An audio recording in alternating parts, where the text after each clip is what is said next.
এটার মডেল হচ্ছে Samsung LG B40। এই মোবাইলটার সমস্যা হচ্ছে মোবাইলটা হঠাৎ করে ডেড, ঠিক আছে? তো এটার একটা অবস্থা দেখেন। ফার্স্ট টাইমে আমি বলবো, দেখছেন ক্যামেরার অবস্থা, যেটা একদমই কাম্য না, এটা কখনই করবেন না। একটা মোবাইল সবসময় চেষ্টা করবেন কাজ করার সময় ক্যামেরাটাকে অন্তত পক্ষে আপনি প্রোটেকশন রাখার জন্য। এটা ক্যামেরা প্রোটেকশন আছে? দেখেন ক্যামেরার অবস্থা, এটা কখনোই করবেন না। জি, যারা মোবাইলে কাজ করেন তাদেরকে এতটুকু অনুরোধ থাকবে, যখন আমরা মোবাইলটার কাজ করব, মোবাইলটা খোলার সাথে সাথে আপনি কি করবেন, আগে সাবধানতার সাথে ক্যামেরাটা খুলেন। ক্যামেরাতে কখনো হাত দিবেন না এভাবে। এবার হাত দিলে কি হয়, আপনার ফিঙ্গারপ্রিন্ট ক্যামেরাতে লেগে যাবে। আর যখন আপনার ফিঙ্গারপ্রিন্ট আপনার ক্যামেরাতে লেগে যাবে, তখন বিষয়টা কি হবে, ক্যামেরাটা ঝাপসা হয়ে যাবে না? আপনার কাছে কাস্টমার আসে চার্জিং পোর্ট লাগাতে, আপনি চার্জিং পোর্ট খুলতে যায় সেটা মোবাইলে ক্যামেরাটা দিচ্ছেন বরবাদ করে। হলো বিষয়টা হলো। তো আমরা যারা টেকনিশিয়ানে কাজ করি বা শিখি, তারা ফার্স্ট টাইমে চেষ্টা করবেন কোন অ্যান্ড্রয়েড মোবাইল যখন কাজ করতে আসবে, আপনি মোবাইলটা খোলার পর ক্যামেরাটাকে সেফটি ভাবে খুলে এটাকে একটা টিস্যু নিবেন। একটা টিস্যু নিয়ে এই টিস্যুর মধ্যে ক্যামেরাটাকে রেখে সুন্দর করে মুড়িয়ে রাখবেন, ঠিক আছে? যাতে কি না হয়, ধুলাবালি না যায়, পেস্ট যাতে না যায়, থিনার যাতে না যায়। এটা হাতে ক্যামেরা গুলা ধরলে এগুলা কি হয়ে যাবে, দাগ হয়ে যাবে, ক্যামেরা ছবি ঝাপসা আসবে।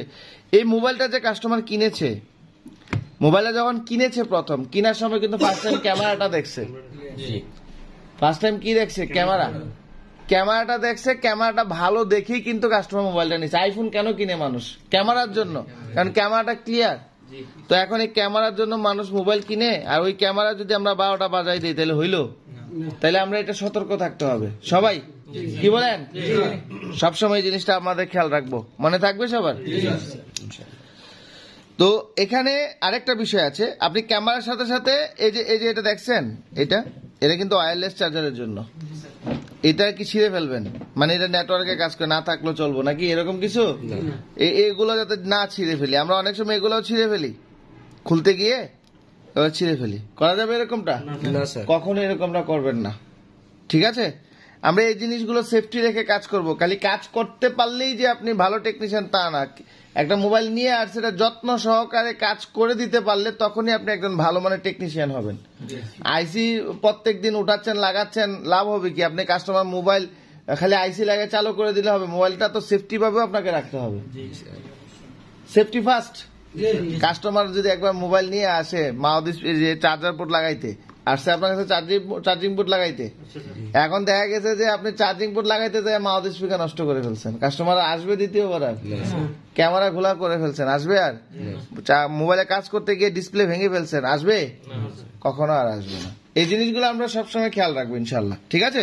তো এখন আমাদের কাছে যে মোবাইলটা আছে, মোবাইলটা খোলা অবস্থায় আছে, এইভাবেই আমাদের কাছে নিয়ে আস। দোকানদারের মোবাইল এটা, ঠিক কিনা?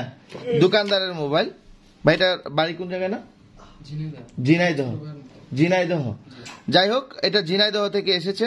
তো এই মোবাইলটার সমস্যা হচ্ছে মোবাইলটা ফুললি ডেড অবস্থায় আছে, বুঝতেই পারছেন, টেকনিশিয়ানকে দেখানো হয়েছে। তো আমরা এটা আমাদের মতো রিপেয়ার করব। চলেন ফার্স্ট টাইম আমরা কি করব, একটা ডেড মোবাইলের ক্ষেত্রে এটা ব্যাটারিটাও খোলা আছে। এখানে আরেকটা বিষয়, আপনি যখন এটা ব্যাটারিটা খুলবেন না, এই ব্যাটারিটা খোলার সময় একটা জিনিস আপনাকে খেয়াল রাখতে হবে, সেটা হচ্ছে যে আপনি যখন এটাকে খুলতে যাবেন ওপেনার দিয়া, ভুলেও যাতে এখানে চাপ না পড়ে, তাহলে এলসিডি গেছে, S6 EDG, S7, স্যামসাং এর, এগুলো কিন্তু এরকম ভাবে অনেকে ডিসপ্লে জরিমানা দিছে। ব্যাটারি খুলতে গিয়ে এভাবে আড়ি দিছে, আর এই ডিসপ্লে দিক দিয়ে ছিদ্র ওই দিক দিয়ে বেরিয়েছে। সাবধান, ঠিক কিনা?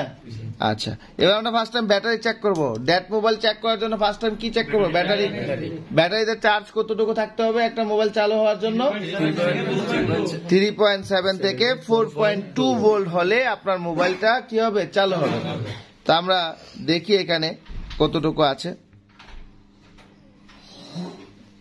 3.69 ব্যাটারিতে চার্জ কতটুকু আছে দেখেন, আবারও দেখাই।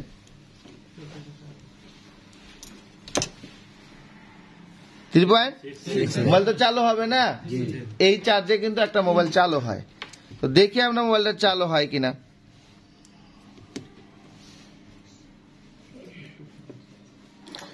মোবাইলটা চালু হয় কিনা দেখবো। চালু হয়? চালু হয় না। আমরা এবার চার্জে লাগিয়ে দেখবো যে আমাদের এই মোবাইলটা অ্যাম্পিয়ার নেয় কিনা, কি নেয়।